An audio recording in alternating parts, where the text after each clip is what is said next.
Guys આજે આપણે રાઈનું વાવેતર કરીએ છીએ। ઓલા બે ભાઈ સામે તમે જોઈ શકો છો, ધોરિયા નાખે ને રાઈ વાવી દીધી। ખાતર આમ ઓલા ભાઈ મુન્નાભાઈ ખાતર નાખે છે। માણસો કહેતા હોય છે ને, ગઢિયા કહેતા હોય છે ને કે 14 કાળી 14 આસપાસ વાવેતર કરે રાઈનું તો સારું ઉગતું હોય છે અને ઉતારો પણ સારો આવતો હોય છે। સામે ભાઈ છે એ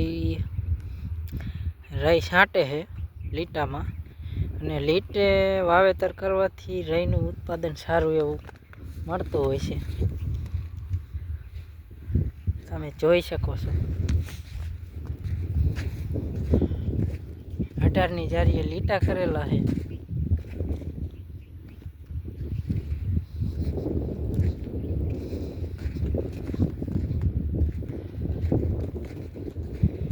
રાઈ છાંટવાના કારીગર સામે રાઈ છાંટી રહ્યા છે ને સામે મુન્નાભાઈ ખાતર નાખે છે। આપણે પણ રાઈ છાંટવાની છે।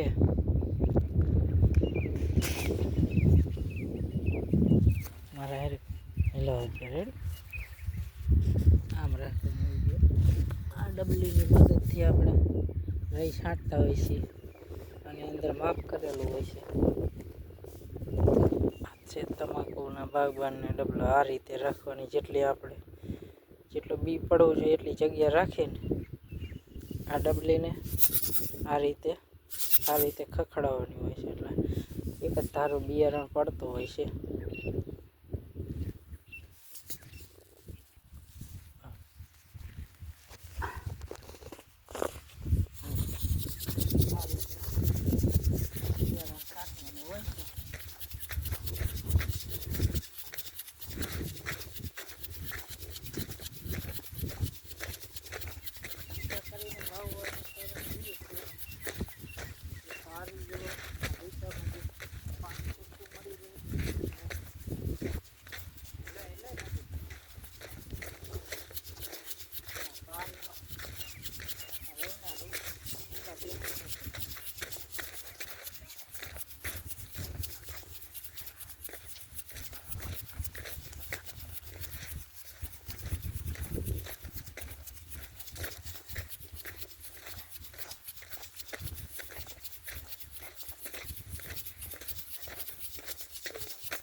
આ સોનાલિકા વાળાનું બિયારણ છે, રાણી નામનું બિયારણ છે। કેવું થાય છે આપણે જોઈએ।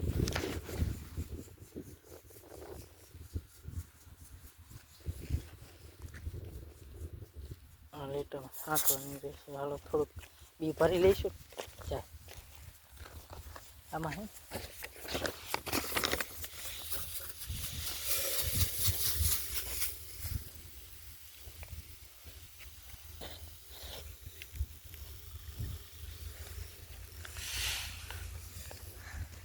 છોકરો વિડીયો ઉતારે હો મારી।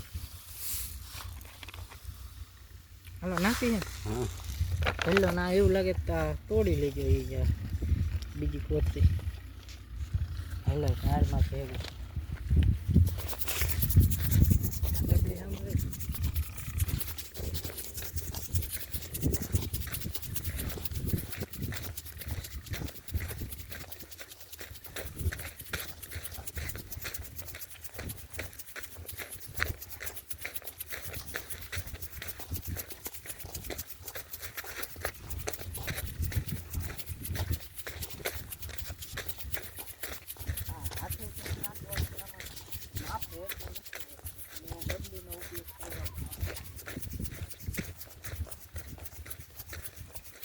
તમે હાથેથી આ રીતે રહીને બિયારણ થતો તો નાનો હોવાથી માપ રહેતું નથી, વધારે ઓછું બિયારણ થતું રહેતું હોય છે. આ ડબલીની અંદર જે માપ કરેલું હોય એમાં તો જેટલું જોઈએ એટલું બિયારણ પડતું હોય. આજે કાઢી જવું છે. પહેલાંના કંઈક એમ કહેતા કે હું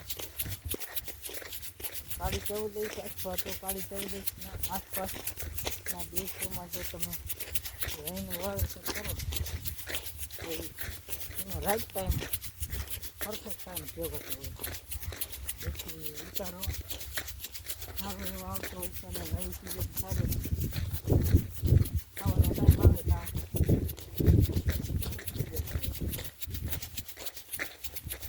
નવી સિઝનના ટાઈમમાં એનું નવું વાવેતર કરી શકાય.